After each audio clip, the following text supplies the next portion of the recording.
7 বছরের মধ্যে এবারই সবচেয়ে খারাপ ফলাফল করেছে রাজশাহী মাধ্যমিক ও উচ্চ মাধ্যমিক শিক্ষা বোর্ড। পাশের হার ও জিপিএ 5 প্রাপ্তি দুই দিক থেকেই বড় ধরনের ধস নেমেছে। যদিও দেশের অন্যান্য বোর্ডের তুলনায় জিপিএ 5 প্রাপ্তিতে ঢাকার পর রয়েছে রাজশাহী।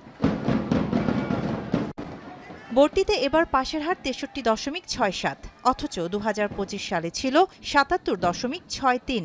2024 সালে ছিল আরও বেশি 89.26। এবছর পরীক্ষায় অংশ নিয়ে কোনো শিক্ষার্থী পাশ করতে পারেনি এমন স্কুলের সংখ্যা 5টি। শিক্ষা বোর্ড বলছে পাশের হার নয়, মেধাবী শিক্ষার্থীদের তুলে আনাই ছিল লক্ষ্য। যতটা পেরেছি, যতটা বেশি এমসিকিউ প্র্যাকটিস করেছি আর সিকিউ বেশি, মানে হাতটা যাতে তাড়াতাড়ি লেখা যায় তাড়াতাড়ি লেখার প্র্যাকটিস করেছি। এবং প্রত্যাশা যে এরকম ছিল আমার রেজাল্ট নিয়ে ওরকম ভালো এসেছে, আল্লাহর রহমতে গোল্ডেন এসেছে, প্লাস 1213 এসেছে 1250-এর মধ্যে। আমাদের একটা কনফিডেন্ট লেভেল ছিল আমাদের যে আমরা আমাদের প্রতিষ্ঠানে রেজাল্ট কোনোদিন কলাপস করেনি, এবারও করবে না।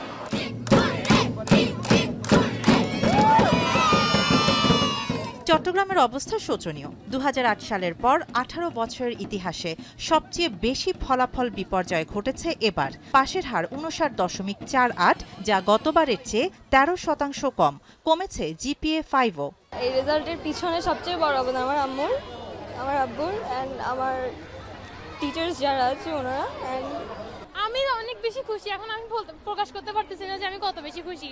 এই স্কুল থেকে এরকম একটা রেজাল্ট করা, এটা প্রত্যেক ছাত্রছাত্রীর একটা স্বপ্ন থাকে। তো আমি অলওয়েজ প্রে করতাম যে হ্যাঁ আল্লাহ, তুমি যাতে আমার পথটা সহজ করে দাও, আমি যাতে আমার মম ড্যাডের ইচ্ছাটা পূরণ করতে পারি। And finally I got the result. বোর্ডে জিপিএ 5 পেয়েছে 9398, যা গেলবারের চেয়ে 2500 কম। বেশি ফেল মানবিক বিভাগে। চট্টগ্রামে এই বিভাগের 62% পরীক্ষার্থী ফেল করেছে। শতভাগ ফেল করা প্রতিষ্ঠান 8টি। এছাড়া জেলার দিক থেকে খাগড়াছড়ি সব থেকে পিছিয়ে। এখানে ফেল 66% পরীক্ষার্থী। ইংরেজি এবং অঙ্কে কিছুটা খারাপ করেছে, এই জন্যই মানবিকের ফলাফলটা তুলনামূলকভাবে খারাপ হচ্ছে। দিনাজপুর শিক্ষা বোর্ডেও কমেছে এসএসসিতে পাশের হার ও জিপিএ 5।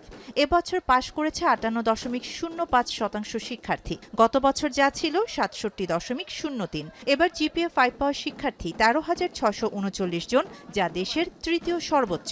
রেজাল্ট আমরা সবাই গোল্ডেন পেয়েছি, প্লাস এসেছে আমাদের শিক্ষকদের ধারাবাহিক সহায়তা, আমাদের যে কোনো সমস্যায় তারা মেন্টর আমাদেরকে সাহায্য করেছে।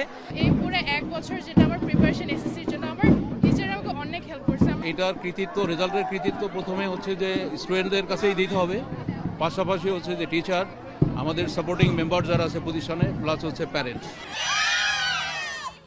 যশোর শিক্ষা বোর্ডে পাশের হার কমেছে 7.42%। এবছর জিপিএ 5ও কমেছে অনেকটাই। তবে বোর্ডের আওতাধীন 10 জেলার মধ্যে সবথেকে বেশি পাস খুলনা জেলায়। ময়মনসিংহে এগিয়ে মেয়েরা, যদিও পিছিয়েছে বোর্ড। বোর্ডে পাস 57.39%। গত বছর যা ছিল 58.22%।